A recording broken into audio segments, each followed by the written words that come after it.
Namaste, it's Sahara Rose, and welcome back to the Highest Self podcast, a place where I discuss what makes you your soul's highest involvement. I literally just woke up, coffee in hand, of course, with rose powder. And, in the mornings, I sometimes have like the most prolific thoughts of my day. I don't know if you resonate, but it's like you wake up with this clean slate. It's a new day.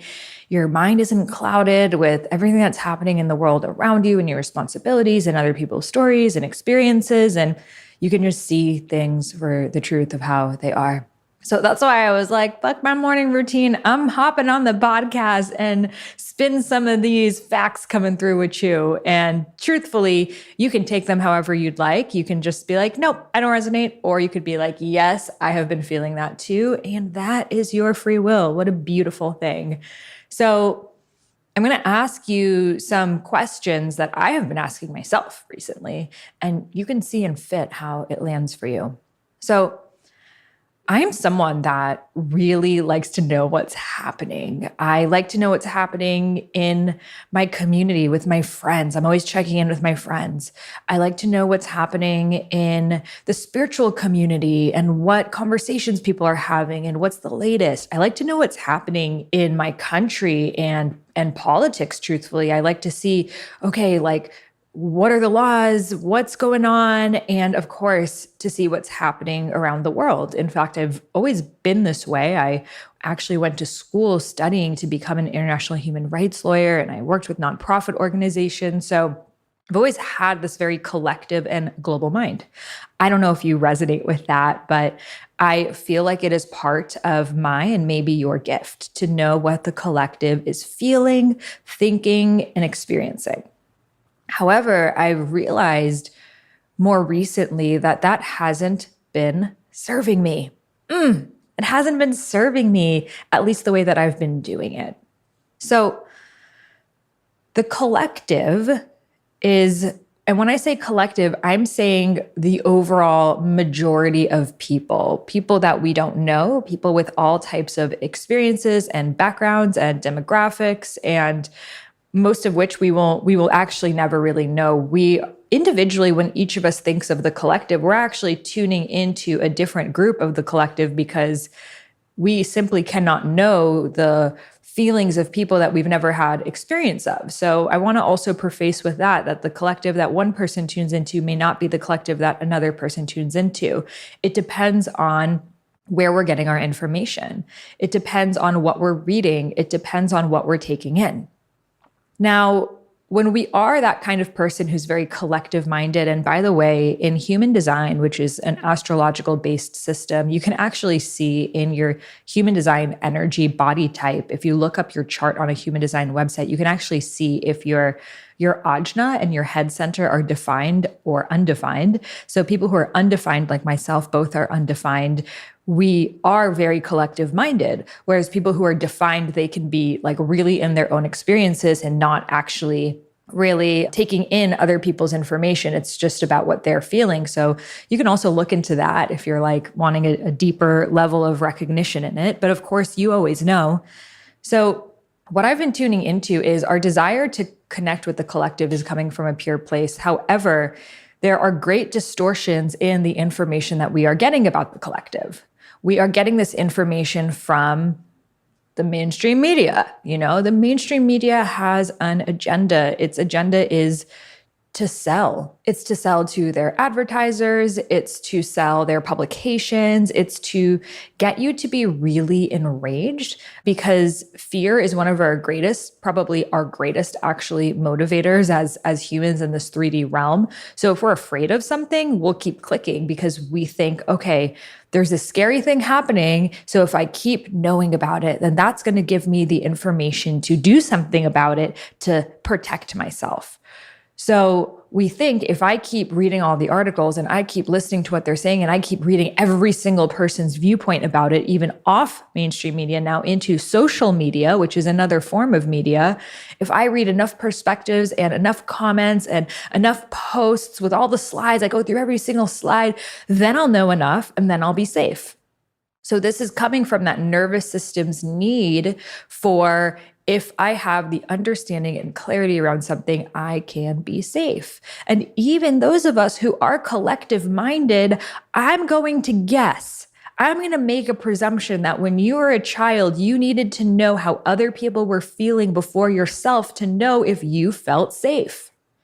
Maybe it was a parent who would come home really angry some days, so you had to know what were the sounds of his stomps coming up the stairs.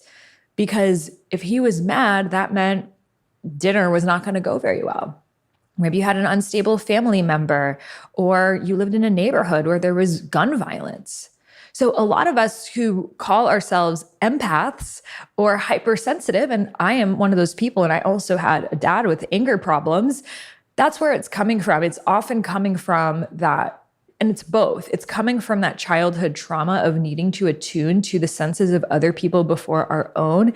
And it's coming from the gift of tuning into the collective. It's both. Like, Source gave us that experience to become even better at that gift.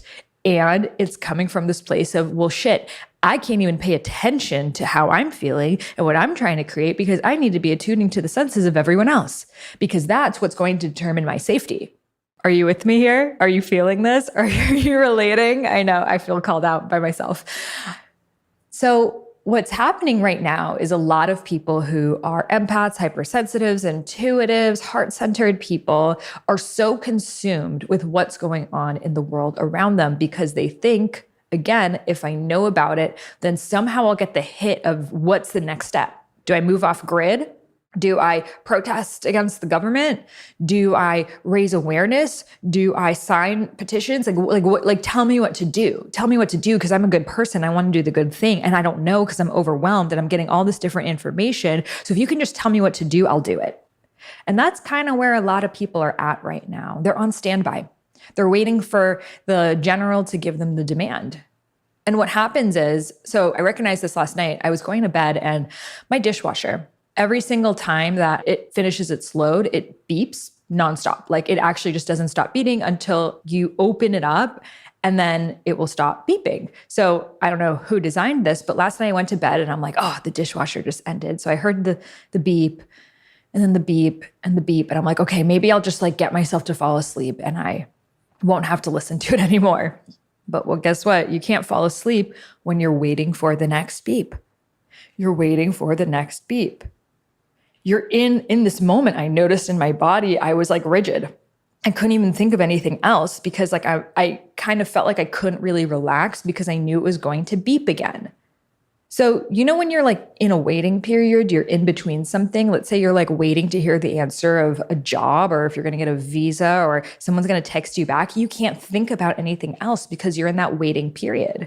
Or let's say I was going to punch you every 30 seconds. So if I punched you, you're counting down to when's the next time I'm going to punch you. That's how humans are. That's how our nervous system is. It wants to know what's coming next so I can brace myself.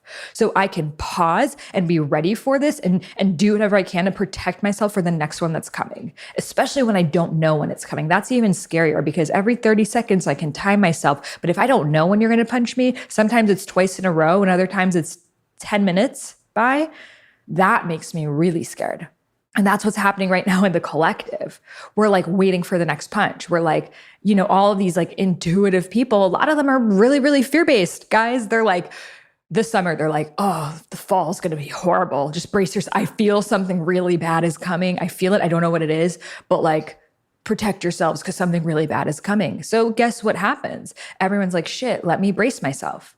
Let me wait for the next punch, the next beep when I don't even know when it's coming. So now I'm on standby. Now I'm not living my life. Now I'm not actually sharing my gifts and my creativity and all that I'm here to do because I'm waiting for the next punch.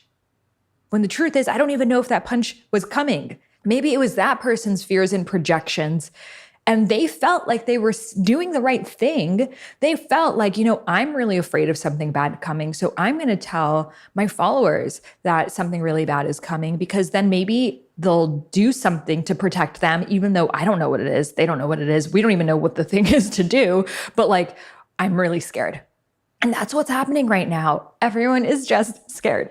Spiritual people, non-spiritual people, everyone is just scared. And it makes sense because we've never been in this situation. Things feel really out of control. And for the first time, we're recognizing all that has been going wrong in the world.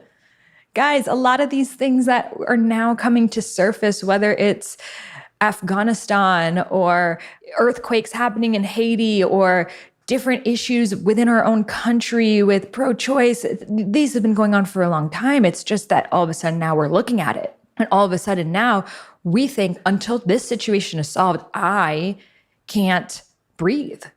And when you can't breathe, you can't live. You can't create. You can't channel. You can't be the vessel of the very thing that you were here to be.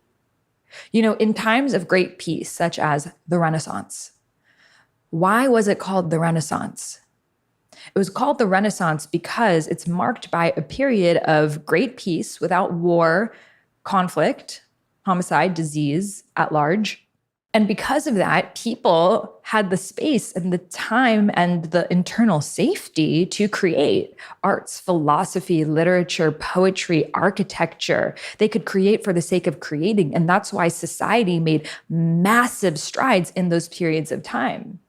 However, though we are actually living in a period of great peace, in fact, the greatest peace the world has ever experienced is right now, we are still acting and feeling like our safety is on the line every single day. That every single day we're going to get some news and we're all going to die. So if we don't stop scrolling and we don't stop consuming, we're going to miss that piece of news that was going to tell us exactly what we were going to do to prevent us from dying. Do you see that? We're bought in, we're looped in. Whether your flavor is CNN or some galactic traveler on YouTube, if you're locked into someone else telling you how you can feel, you're hooked in. And that's okay. I've been hooked in too.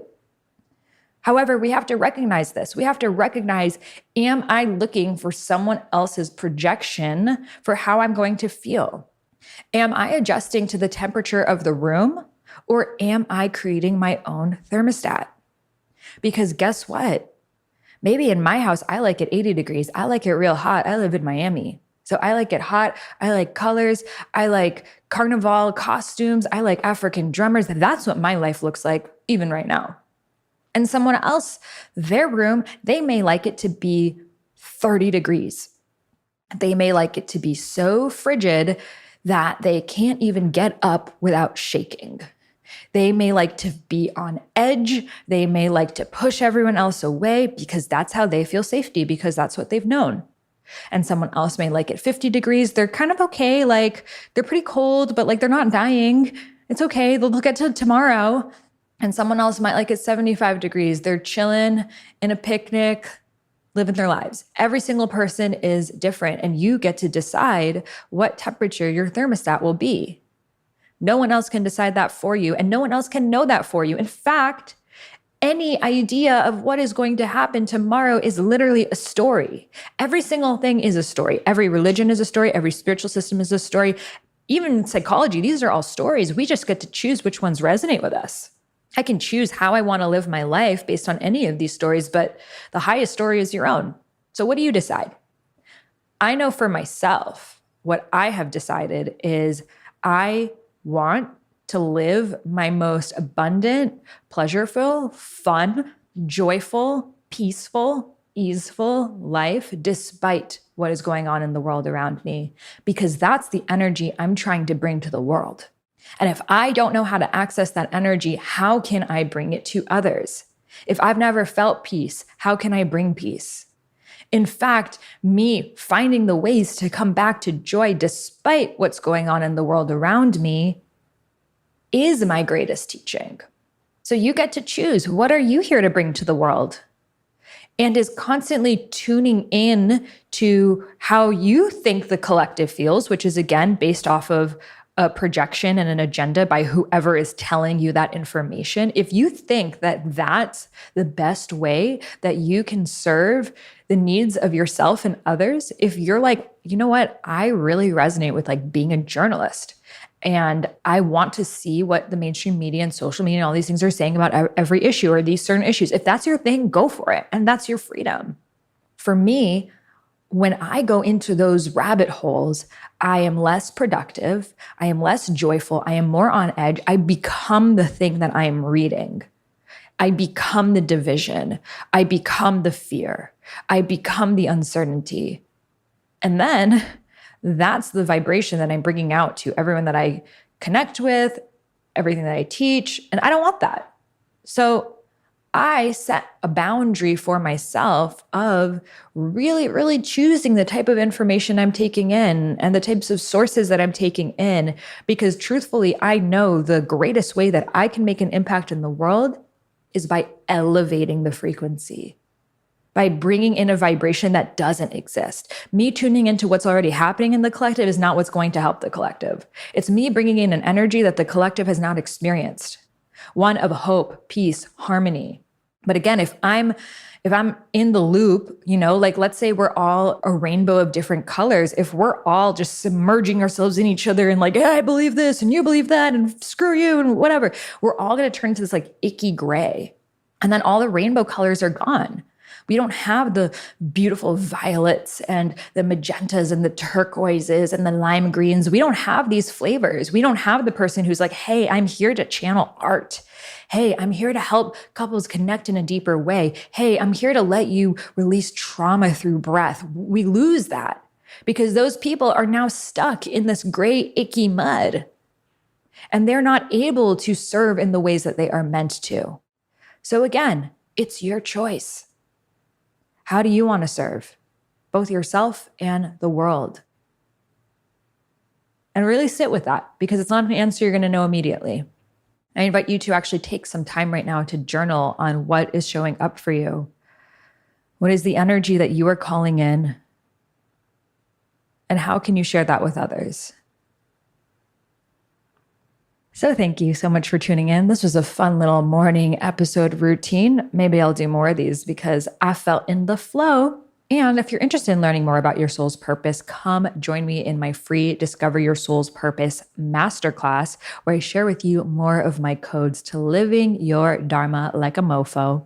Head over to my show notes to learn more about it. I am sahararose.com/masterclass, and I'm so excited to have you inside. Namaste.